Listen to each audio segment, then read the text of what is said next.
I think I may have found somebody that likes water features just as much, if not more than I do.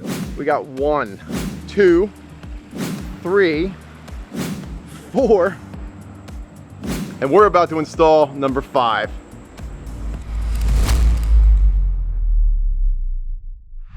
Hey everybody, it's Jack from Atlantis Water Gardens. Today we're in Lawrence Township, New Jersey, and as you saw in the intro, there are already 4 water features on this property. Today, we put in number 5. We're gonna be building a custom pondless waterfall that's gonna be coming out in between these 2 trees. Now, the main focal point here is this pavilion. They spend a lot of time here in the pavilion, sitting in those seats. They've got a grill set up out here. They're flanked by the pond on the other side. So we'll be building a block retaining wall at the back side here. That's gonna give us our elevation to start the waterfall. We wanna see a big cascade, about 3 feet of drop, coming straight down into a pooling area here.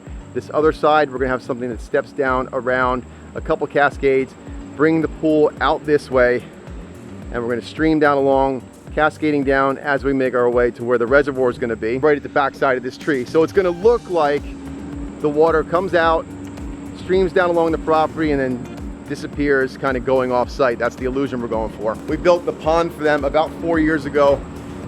So they're super excited to get this in, and she's already talking about water feature number 6 once they put the addition on the house.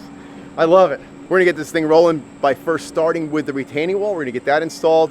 Then we can kind of shape out where our rock work's gonna go that's gonna frame the waterfall. We're actually gonna save the reservoir installation for last because that is our access point for the machine. So we don't want to cut that off by putting the reservoir in first. But I think we're ready to get going.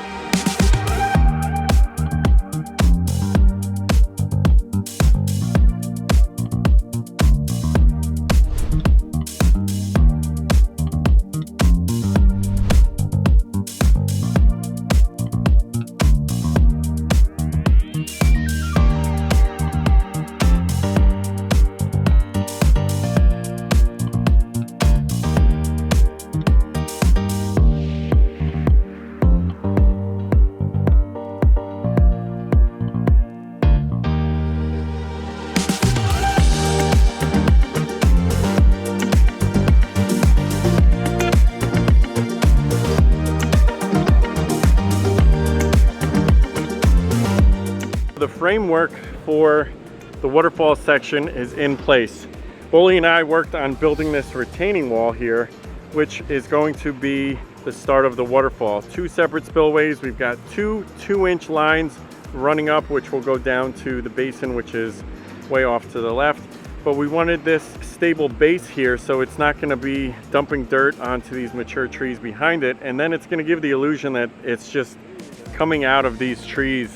We got them all tied up, but then they're gonna open up and just kind of drape over the sides, which is gonna be a nice natural soft edge on either side of it.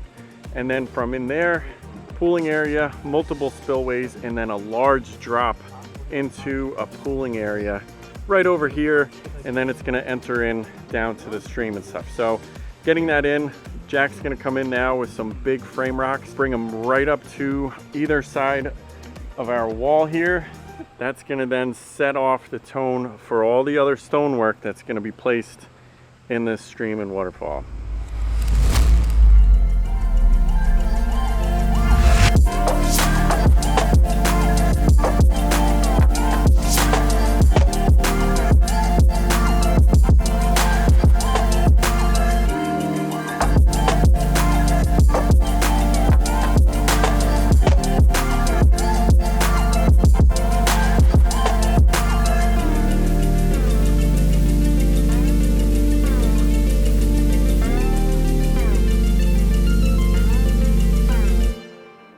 We have officially set our first waterfall rock. It doesn't look like much now, but that is the foundation for what we're going to be doing here. Right now, we've got behind the liner all our rocks that are flanking either side of that retaining wall. So we brought this side out a good 7-8 feet. We're bringing that side out all the way into those trees over there. So that's all the structure behind it. Now we can start building our waterfall. Our fabric layer went in first. We doubled up on fabric inside this whole area here, and then we put our liner in. And you can see underneath the rocks, we're actually putting fabric as well. That's tripled up fabric underneath that rock. We want to make sure we protect that liner really well. Now we've got to figure out how we're going to frame this right side. But what I want to do first, because this rock is kind of sketchy right now, the way it's in there, it's just shimmed up. It's a thin guy. It's only about maybe 13 inches thick, 14 inches thick, standing vertical. Right now we've got it shimmed so that it is balanced, but I don't want to leave it like that for very long. So I'm going to take this rock that Anthony's got strapped up. We're going to put that in front here as a kicker, something that's going to hold that thing in place so there's no chance of it falling forward. I don't know if I want to bring it into the right, which I think I might be doing, because I don't want to see most of this rock when we're finished. You'll just know looking at this left side of the waterfall that that rock that's framing at the side is a big one. And you guys can see, because you see behind the scenes here, it goes right down to the bottom. The thing is 4 feet tall and it's pretty sweet looking rock. But when we layer in front of it, that's how you make a natural looking waterfall.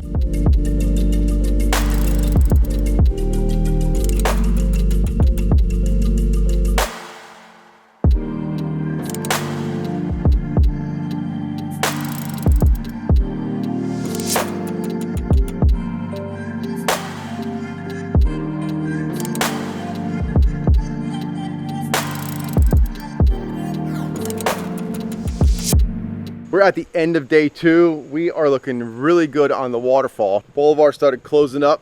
That gap right there, that's going to be a nice waterfall spilling into this cool little pooling area. I like these boulders because they're forming like little canyons in here where water's just going to be ripping around these rocks. And on this other side, same thing. It did a nice little waterfall stack stone area there. We still got to finish this. And we've got the next section formed out. This is going to be the frame for where the next weir will drop into this pool and continue down the hill.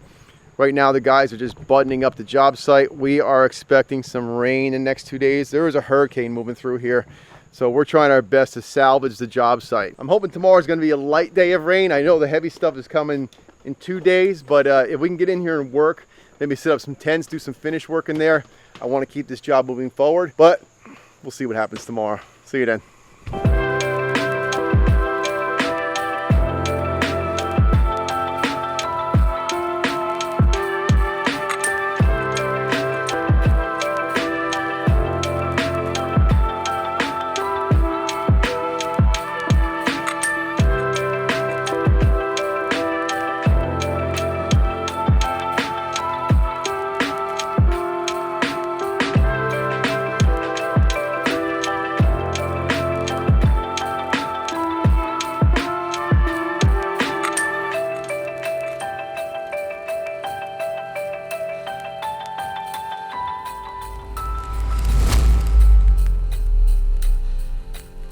We've got water in our water feature, but it's not what we wanted. We lost the whole day yesterday because Central Jersey got major damage from the hurricane that came through. There are bridges out, there was major flooding. We actually couldn't even get to the job site yesterday, but here we are, day 4 for us, and we're looking to get quite a bit done today. The rain that dropped here actually gave us a good look on what the stream's gonna look like, and I love it. I love the way the water's gonna come through these rocks. We're gonna beach this area out over here.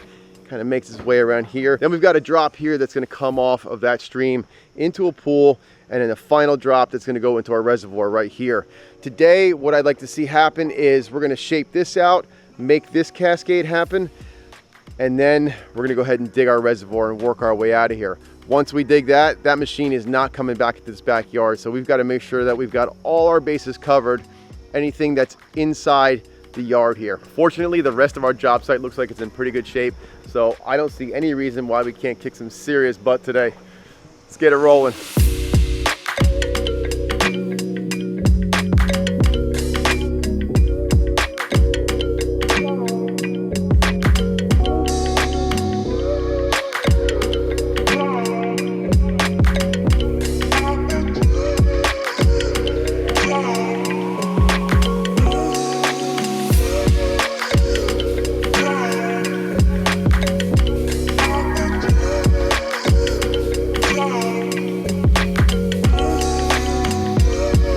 I've discussed overlapping liners several times, but I don't know that I've actually shown you exactly what it is I'm talking about. This is our reservoir. We got our aqua blocks installed. There's our pump vault. The whole liner that encapsulates the reservoir is what you see here on the outside. We cut a shelf here for where our waterfall is going to be dropping into our reservoir. This is the liner coming out and on top of that shelf. So you can see we've got about a foot of elevation from the bottom here up to the top. That's going to allow us to do our overlap. So now this liner is up underneath. We're going to take that streamliner, lay it inside here, and drape it over down to the bottom. What that's going to do is when the water comes through, it's going to fall off the waterfall, and anything that makes it behind the rocks stays on that top liner and goes inside here and then sends it into the reservoir. If this was any lower, let's say it was like a 6-inch or a 5-inch drop, I probably would put a seam on it just because I'd be afraid of any water backing up. So if water gets behind rocks and it can't get out fast enough, it might start migrating up and then it can get up behind the liner. With a foot drop, that's just not going to happen. So general rule of thumb is, for me, 8 to 12 inches is kind of my minimum for doing an overlap, and we've got plenty of elevation here to make this happen.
Being our second time back here, this was really a fun project. I love making something fit into a space like that on a bit of a grand scale. It looks pretty awesome right off of this structure, and then you're flanked on this side by the pond that we built about 4 years ago. This is a special project for me because on the same property are 2 other water features that were built by my really dear friend Chris Baker, who lost his battle with cancer this past year.